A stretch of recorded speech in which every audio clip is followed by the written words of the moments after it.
नमस्कार बच्चों। आज सीटेट का जो पेपर 1 हुआ है उसकी मैं आंसर की लेके आई हूँ आपके लिए। पहले मैं सीडीपी की आंसर की आपको बता रही हूँ, एक एक क्वेश्चन को एक्सप्लेन करके भी आपको बताऊंगी। और ये बुकलेट नंबर सेट के है। आप इसका स्क्रीनशॉट लेके अपने आंसर चेक कर सकते हैं। लगभग 99.99% आपको ये ठीक मिलेंगे सारे आंसर, जहाँ तक मेरा विचार है।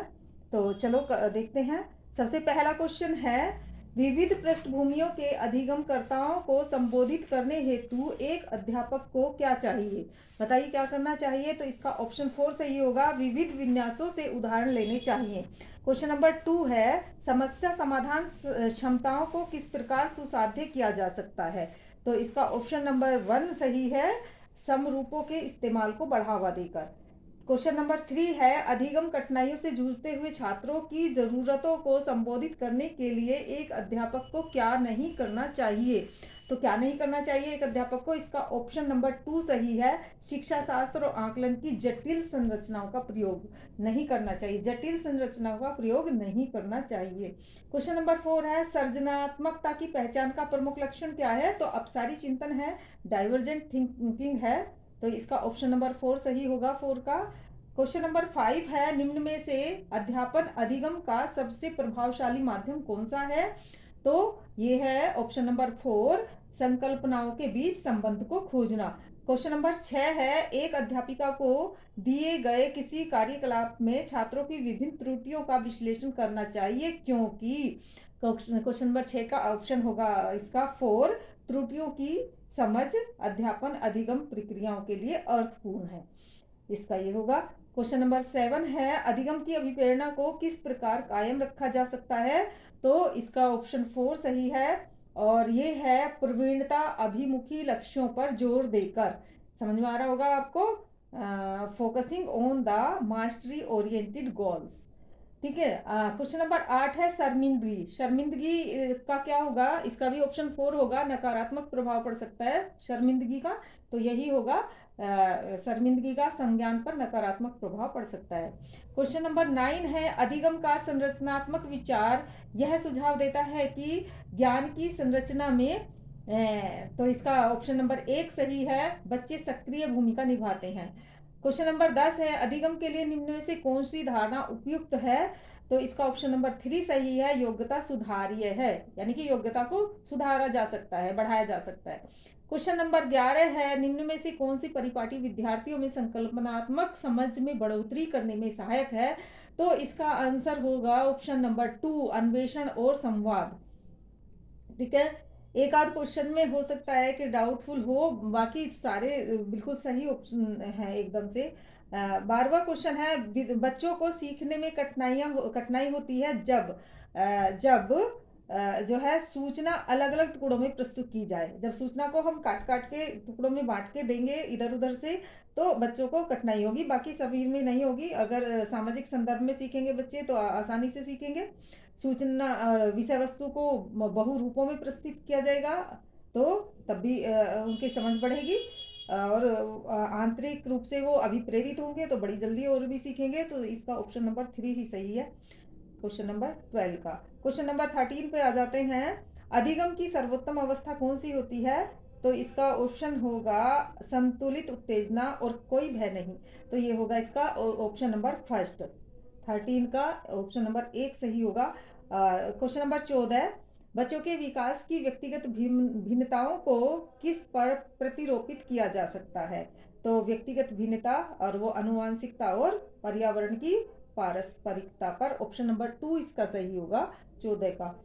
उसके बाद है क्वेश्चन नंबर 15, एक कार्य के दौरान साइना स्वयं से बात कर रही है कि वह कार्य पर किस प्रकार प्रगति कर सकती है। लेव वाइगोस्की के भाषा और चिंतन सोच में दिए गए विचारों के अनुसार इस तरह का व्यक्तिगत वाक क्या कहलाता है? प्राइवेट स्पीच जो लेव वाइगोस्की ने कहा था, बच्चे स्वयं से बातें करते हैं, और वो क्यों करते हैं? अपने कार्य को दिशा देने के लिए। दिशा तो इसका आंसर होगा ऑप्शन 4 सही होगा, स्वनियमन, सेल्फ रेगुलेशन। क्वेश्चन नंबर 16, मूल्यांकन पद्धतियों का लक्ष्य होना चाहिए। तो क्या होना चाहिए? मूल्यांकन पद्धतियों का लक्ष्य होना चाहिए विद्यार्थियों की जरूरतों एवं आवश्यकताओं की पहचान करना। ऑप्शन नंबर पहला इसका सही होगा। क्वेश्चन नंबर 17, एक गतिविधि के दौरान छात्रों को संघर्ष करते हुए देखकर एक अध्यापिका बच्चों को संकेत और इशारे जैसे कि क्या, क्यों और कैसे प्रदान करने का फैसला लेती है। लेव वाइगोस्की के सिद्धांत के अनुसार अध्यापिका की यह योजना क्या है? आपने पढ़ा होगा। तो क्या है? अधिगम के लिए पाठ या आधारभूत ढांचा संरचना का काम करेगी वो, यानी कि इसके फोल्डिंग, इंग्लिश में बोले तो इसके फोल्डिंग की टर्म आप मैंने कई बार समझाई है, सब टीचर समझाते हैं, आपने देखा होगा। तो जो बच्चे पढ़े हैं वे जरूर इसको ठीक करके आए होंगे। इसका ऑप्शन नंबर 4 सही होगा 17 वाले क्वेश्चन का। ठीक है, क्वेश्चन नंबर 18 पे आते हैं। एक खेल क्रिया के दौरान चोट लगने पर रोहन रोने लगा। यह देखकर उसके पिता ने कहा, लड़कियों की तरह व्यवहार ना करो, लड़के रोते नहीं। पिता का यह कहना क्या दर्शाता है? सबको पता है रूढ़िवादिता को दर्शाता है, तो ऑप्शन नंबर 3 लैंगिक रूढ़िवादिता को दर्शाता है। इसका 18वें का ऑप्शन 3 हो जाएगा। अब आ जाते हैं क्वेश्चन नंबर 19 पर। क्वेश्चन नंबर 19 है, एक प्रगतिशील कक्षा में तो ज्ञान की संरचना के लिए प्रचुर मौके प्रदान करने चाहिए। ये वाला ऑप्शन नंबर फर्स्ट इसका होगा। क्वेश्चन नंबर 20, लॉरेंस कॉलबर्ग के सिद्धांत के अनुसार किसी कार्य को इसलिए करना क्योंकि दूसरे इसे स्वीकृति देते हैं नैतिक विकास के कौन से चरण में आता है? तो ये कन्वेंशनल में आता है, प्रथागत में आता है, तो इसका ऑप्शन नंबर 4 सही होगा। क्वेश्चन नंबर 21, बच्चों के सामाजिकरण के संदर्भ में निम्न में से कौन सा कथन सही है? सामाजिकरण में, तो सामाजिकरण में क्या है? जो विद्यालय है वो द्वितीय कारक होता है और परिवार जो है पहला होता है। तो इसका ऑप्शन होगा 21 का ऑप्शन होगा 3 सही। विद्यालय सामाजिकरण का द्वितीय कारक है और परिवार सामाजिकरण का प्राथमिक कारक है, ये वाला। अब आ जाते हैं 22वां क्वेश्चन है, बहुबुद्धि का सिद्धांत जो कि गार्डनर ने दिया था, वो क्या है? बुद्धिमत्ता की विभिन्न दशाएं हैं। इसका ऑप्शन नंबर फर्स्ट सही होगा। आ जाते हैं क्वेश्चन नंबर 23 पर। जीन पियाजे के संज्ञानात्मक विकास के सिद्धांत में पूर्व संक्रियात्मक अवस्था में विकास का मुख्य गुण क्या होता है? तो वो होता है विचार या सोच में केंद्रीयकरण, और ऑप्शन नंबर इसका 4 होगा उत्तर। अब आ जाते हैं क्वेश्चन नंबर 24 पर। विकास के संदर्भ में निम्न में से कौन सा कथन सही है? तो विकास के संदर्भ में कौन सा कथन सही है? विकास बहुआयामी होता है, ऑप्शन 2 इसका सही है। क्वेश्चन नंबर 24 का ऑप्शन 2 सही है। क्वेश्चन नंबर 25 पे आते हैं। लेव वाइगोस्की का आ गया है फिर से। सामाजिक सांस्कृतिक परिप्रेक्ष्य अधिगम प्रक्रिया में के महत्व पर जोर देता है, तो सांस्कृतिक उपकरणों।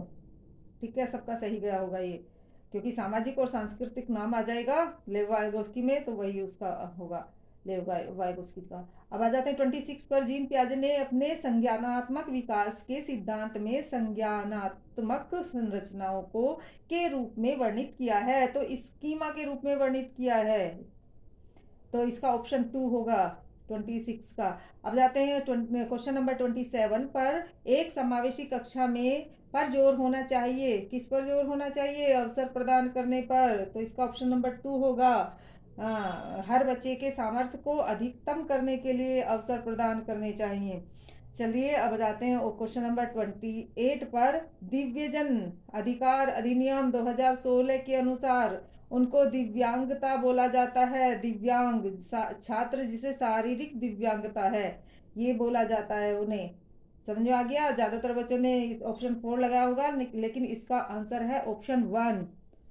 ठीक है, 28 का ऑप्शन 1। 29 पे आ जाते हैं। जन्म से किशोरावस्था तक बच्चों में विकास किस क्रम में होता है? जन्म से किशोरावस्था तक किस क्रम में होता है? सबसे पहले होता है उसका सांवेदिक विकास होता है, यानी कि वो सेंसरी मोटार, आप जानते हैं जीन पियाजे के में सबसे पहले बच्चा ज्ञानेंद्रियों के द्वारा सीखता है, तो सबसे पहले ज्ञानेंद्रियों के द्वारा विकास होता है नंबर, और फिर मूर्त चीजों को और फिर अमूर्त चीजों को, तो ऑप्शन नंबर 3 इसका सही है। संवेदिक, मूर्त और अमूर्त, इंग्लिश में इसको पढ़े तो सेंसरी, कॉन्क्रीट और अब्स्ट्रैक्ट, ये होता है। ठीक है, अब आ जाते हैं 30 पर। एक प्रगतिशील कक्षा में व्यक्तिगत भिन्नताओं को किस प्रकार देखा जाना चाहिए? किस प्रकार जाना चाहिए? अध्यापन अधिगम प्रक्रिया की परियोजना के लिए महत्वपूर्ण होती हैं व्यक्तिगत भिन्नताएं। तो ऑप्शन नंबर 2 इसका सही होगा।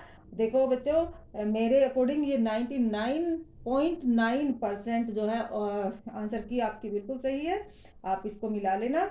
और अभी मैं थोड़ी देर बाद जो है नेक्स्ट जो है मैथ की आपको सेंड कर रही हूँ, बना के भेज रही हूँ वीडियो।